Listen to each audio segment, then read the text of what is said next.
जय श्री कृष्ण। आप सभी का स्वागत है मेरे YouTube चैनल गोपाल दीवानी में। आप सभी को नवरात्रि की हार्दिक शुभकामनाएं। आज हम आपको नवरात्रि व्रत नियम और कैसे करें घट स्थापना, हवन विधि और हवन में कौन कौन से मंत्रों का उच्चारण करें और कब है अष्टमी और कब है रामनवमी, इन सभी चीज़ों के बारे में बताने जा रहे हैं।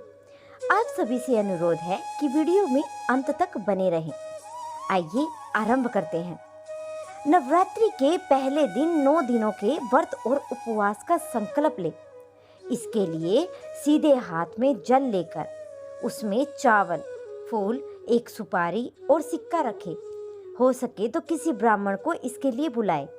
ऐसा न हो सके तो अपनी कामना पूर्ति करने के लिए मन में ही संकल्प ले और माता जी के चरणों में जल को छोड़ दे। इन दिनों व्रत और उपवास सुबह जल्दी उठकर नहाए और घर की सफाई करें। पूरे घर में गौमूत्र और गंगा जल का छिड़काव करें। इसके बाद माता जी की पूजा करें। पूजा में ताजा पानी और दूध से माता जी को स्नान करवाएं। फिर कुमकुम, चंदन, अक्षत, फूल और अन्य सुगंधित चीज़ों से पूजा करें और मिठाई का भोग लगाकर आरती करें। नवरात्रि के पहले दिन घी या तेल का दीपक जलाएं। ध्यान रखें कि दीपक 9 दिनों तक बुझ न पाए। व्रत और उपवास में माता जी की पूजा करने के बाद ही फलहार ले, यानी सुबह माता जी की पूजा के बाद दूध या कोई फल ले सकते हैं। नमक नहीं खाना चाहिए और इसके लिए दिन भर मन ही मन माता जी का ध्यान करते रहें। शाम को फिर से माता जी की पूजा और आरती करें। इसके बाद एक बार फलाहार कर सकते हैं। अगर न हो सके तो शाम की पूजा के बाद आप एक बार भोजन अवश्य कर सकते हैं। माता जी की पूजा के बाद रोज एक कन्या की पूजा करें और भोजन करवाकर उसे दक्षिणा दें। नवरात्रि के दौरान तामसिक भोजन नहीं करें, यानी इन दिनों 9 दिनों में लहसुन, प्याज, मांसाहार, ठंडा और जूठा भोजन नहीं करना चाहिए। इन दिनों में शोर कर्म न करें, यानी बाल काटने, नाखून कटवाने, सेव भी न बनवाएं और इसके साथ ही तेल की मालिश भी न करें। नवरात्रि के दौरान दिन में सोए नहीं और ब्रह्मचर्य का पालन करें। नवरात्रि में सूर्योदय से पहले उठे और नहा ले। शांत रहने की कोशिश करें, झूठ न बोले और गुस्सा करने से भी बचे। इसके साथ ही मन में किसी के लिए गलत भावनाएं न आने दें। अपनी इंद्रियों पर काबू रखें और मन में काम वासना जैसे गलत विचारों को न आने दें। नवरात्रि के व्रत उपवास बीमार, बूढ़े, बच्चों को नहीं करना चाहिए, क्योंकि इनके नियम का पालन नहीं हो पाते हैं। अगर व्रत के दौरान महिलाओं को माहवारी या पीरियड्स आ जाए तो आप हवन, ज्योत, पूजा आदि खुद न करें, केवल श्रवण करें और व्रत करें। ऐसे करें घट स्थापना। नवरात्रि में घट स्थापना का विशेष महत्व है। कहते हैं कि बिना घट स्थापना के नवरात्रि पूजा अधूरी रहती है। घट की स्थापना के नवरात्रि के प्रथम दिन, यानी मां शैलपुत्री की पूजा के दिन ही की जाती है। कलश स्थापना के लिए लाल रंग का आसन, मिट्टी या घड़ा या कलश, जो मिट्टी, मोली, कपूर, रोली, इलायची, लौंग, साबुत सुपारी, अक्षत, अशोक के और आम के 5 पत्ते, सिक्के, लाल चुनरी, सिंदूर, नारियल, फल फूल और श्रृंगार की पिटारी और फूलों की माला। माता को आशीर्वाद पाने के लिए नवरात्रि के दौरान रोज ही इस श्लोक की स्तुति करना भी शुभ माना जाता है। या देवी सर्वभूतेषु श्रद्धा रूपेण संस्थिता, नमस्तस्यै नमस्तस्यै नमस्तस्यै नमो नमः। प्रातःकाल स्नान करके शुभ साफ मिट्टी के द्वारा वेदी निर्माण कर, सप्तधान छीट कर जल से भरे हुए कलश की स्थापना करनी चाहिए और रक्षा सूत्र बांधकर वैदिक मंत्रों से कलश की स्थापना करें। इसके बाद कलश में नारा, रोली, अक्षत, पुष्प, सुपारी, पान एवं दक्षिणा डालकर पंच पल्लव रखकर उस पर पूर्ण पात्र स्थापित कर जटाधार जल भरे इस हुए नारियल पर रखना चाहिए। फिर नवरात्रि के दौरान 9 दुर्गा का आह्वान करें और एवं इसकी स्थापना करें। घट स्थापना के दिन ही जो तिल और नवान बीजों यानी बीजनी यानी एक मिट्टी की परात में बोया जाता है, जो कि माता पार्वती यानी शैलपुत्री को अन्नपूर्णा स्वरूप पूजने के विधान से जुड़ा हुआ है। अष्टमी अथवा नवमी को इसको काटा जाता है। केसर के लेप के बाद इसे सबके सर पर रखा जाता है। जो धूप बत्ती, फल, फूल, प्रसाद आदि चढ़ाकर माँ दुर्गा के समक्ष कथा, चालीसा, कवच, अगला स्तोत्र और दुर्गा सप्तशती का पाठ, हवन और आरती करें। हवन की विधि क्या है, आइए जानते हैं। नवरात्रों में संभव हो तो हर रोज छोटा सा हवन करें। हवन कुंड में हवस्य, जिसे हवस्य उसे कहते हैं जो हवन के दौरान अग्नि में डालते हैं। इसके लिए धूप, जौ, नारियल, गूगल, मखाना, काजू, किशमिश, छुहारा, मूंगफली, बेलपत्र, शहद, घी, सुगंध, अक्षत चाहिए। इन सभी को मिलाकर हवस्य बना ले। हवन के दौरान अग्नि प्रज्वलित करके इसे रुई, आम की लकड़ी और चंदन की लकड़ी, कपूर और माचिस चाहिए।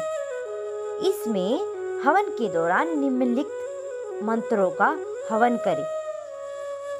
ओम आग्नेय नमः स्वाहा, ओम गणेशाय नमः स्वाहा, ओम गौर्याय नमः स्वाहा, ओम नवग्रहाय नमः स्वाहा, ओम दुर्गाय नमः स्वाहा, ओम महाकालिकाय नमः स्वाहा, ओम दुर्गाय नमः स्वाहा, ओम हनुमंते नमः स्वाहा, ओम भैरवाय नमः स्वाहा, ओम कुलदेवताय नमः स्वाहा, ओम स्थान देवताय नमः स्वाहा, ओम ब्रह्माचार्य नमः स्वाहा, ओम ब्रह्माय नमः स्वाहा, ओम विष्णुवाय नमः स्वाहा, ओम शिवाय नमः स्वाहा, ओम जयंता मंगला काली भद्र काली कपालिनी दुर्गा क्षमा शिवधात्री स्वाहा, स्वदा नमस्तुति स्वाहा, ओम ब्रह्मा मुरारी तृप्तकारी भानुषादी भुनि सुतो बुधुष गृह शुक्रे शनि राहु केतु सर्वे गदा शांति ग्रह स्वाहा।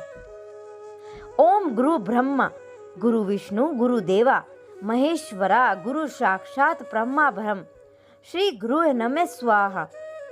ओम त्र्यंबकम यजामहे सुगंधिम पुष्टिवर्धनम उर्वारुकमिव वंदना मृत्यु मोक्षीय मामृता मृत्यु मांजय नमः स्वाहा। इन मंत्रों के बाद ओम हेम कली चामुंडाय विच्चे नमः स्वाहा। इस बीज मंत्र का 21, 51 या 108 बार उच्चारण कर हवन कुंड में हवस्य डालें। हवन के बाद गोला में कलावा बांधकर फिर चाकू से काटकर ऊपर के भाग में सिंदूर लगाकर घी भर कर चढ़ा दे, उसे बोली कहते हैं। फिर पूर्ण आहुति नारियल में छेद कर घी भरकर लाल तूल लपेट कर धागा बांधकर पान सुपारी लौंग जायफल बताशा अन्य प्रसाद रखकर पूर्ण आहुति मंत्र बोले। ओम पूर्ण मंद पूर्णमिदं पूर्णांत पूर्णस्य मुदच्यते पूर्णस्य पूर्णमादाय पूर्णमेल विस्तीर्य स्वाहा। पूर्ण आहुति के बाद यथाशक्ति दक्षिणा माता के पास रख दे। फिर परिवार सहित आरती करके अपने द्वारा रख दे और अपने द्वारा हुए अपराध की क्षमा याचना करे और क्षमा मांगे। हवन में भभूति सभी भोग लगाएं। तत्पश्चात अपने ऊपर से किसी से 1 रुपया उतरवा कर किसी को दे दे। इस तरह आप सरल रीति से घर पर हवन संपन्न कर सकते हैं।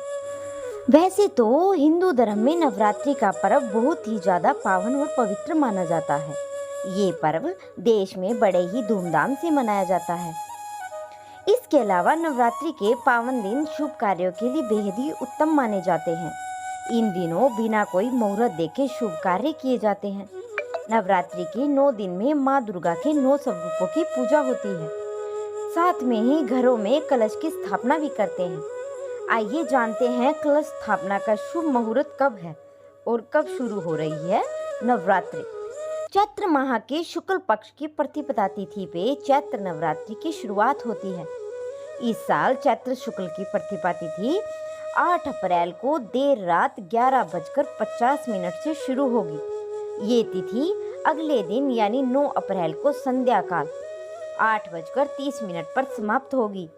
हिंदू धर्म में उदया तिथि का मान है, इसलिए 9 अप्रैल को घट स्थापना है। 9 अप्रैल को घट स्थापना समय सुबह 6:02 से लेकर 10:16 तक है। उसके अलावा 11:57 से लेकर दोपहर 12:48 तक अभिजीत मुहूर्त है। आप इन दोनों मुहूर्तों में घट स्थापना कर सकते हैं। चैत्र नवरात्रि के दिन यानी प्रतिपदा तिथि पर सर्वास्त सिद्धि योग और अमृत सिद्धि योग का निर्माण हो रहा है। इस दिन अमृत और स्वार्थ सिद्धि योग का निर्माण सुबह 7:32 से हो रहा है। ये दोनों योग संध्या काल 5:06 तक रहेंगे। तो ये थे पूजा के शुभ मुहूर्त। अब हम आपको नवरात्रि व्रत कथा सुनाने जा रहे हैं। आप सभी से अनुरोध है कि कथा को पूरा सुनकर जाएं। आइए कथा आरंभ करते हैं। नवरात्रि व्रत की कथा ब्रह्मा जी ने बृहस्पति जी को सुनाई थी। ब्रह्मा जी के अनुसार प्राचीन काल में मनोहर नगर में पीठत नाम का एक अनाथ ब्राह्मण निवास करता था। वह माँ दुर्गा की काफी पूजा किया करता था। उसके घर सुमति नाम की कन्या का जन्म हुआ। पिता प्रतिदिन देवी दुर्गा की पूजा करते तो सुमति उपस्थित रहती। एक दिन सुमति खेलती ही रह गई और पूजा में नहीं आई। पिता को पुत्री की इस बात पर बेहद क्रोध आया और बोला कि आज तूने भगवती का पूजन नहीं किया, इस कारण मैं किसी कुष्ठ रोगी या दरिद्र मनुष्य के साथ तेरा विवाह करूंगा। पिता के वचन सुनकर सुमति बोली कि मैं तो आपकी कन्या हूँ तथा सब तरह से आपके अधीन हूँ। जैसे आपकी इच्छा हो वैसा ही करो। राजा से, कुष्ठी, दरिद्र से अथवा जिससे चाहो मेरा विवाह करा दो, होगा वही जो मेरे भाग्य में है। ब्राह्मण ने क्रोधित हो सुमति का विवाह एक कुष्ठी के साथ कर दिया और अत्यंत क्रोधी हो कहने लगा कि हे पुत्री, अपने कर्म का फल भोगो। देखे भाग्य के भरोसे रहकर तुम क्या करती हो।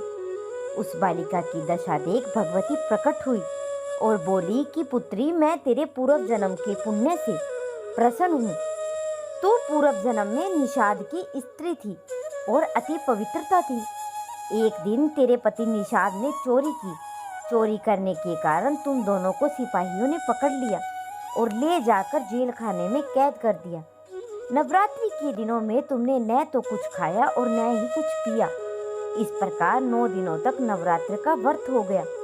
हे ब्रह्माणी, उन दिनों में जो व्रत हुआ, इस व्रत के प्रभाव से प्रसन्न होकर मैं तुम्हें मनोवांछित फल देती हूँ।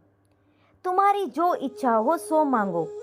उसने माँ से कहा कि मेरे पति का कोढ़ दूर करो। इस पर देवी ने कहा कि उन दिनों तुमने जो भी व्रत किया था, उस व्रत का एक दिन का पुण्य के प्रभाव से तेरे पति का कोढ़ दूर हो जाएगा और वह इस कोढ़ से मुक्त हो जाएगा। तब उसके पति का शरीर भगवती दुर्गा की कृपा से कुष्ठ रोग से रहित हो गया।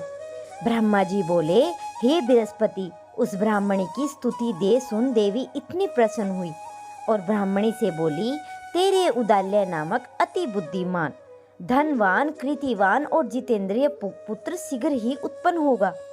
सुमति ने माँ से कहा, भगवती दुर्गे, अगर आप मुझ पर प्रसन्न हैं तो कृपा कर मुझे नवरात्र व्रत की विधि और उसके फल का विस्तार से वर्णन करें।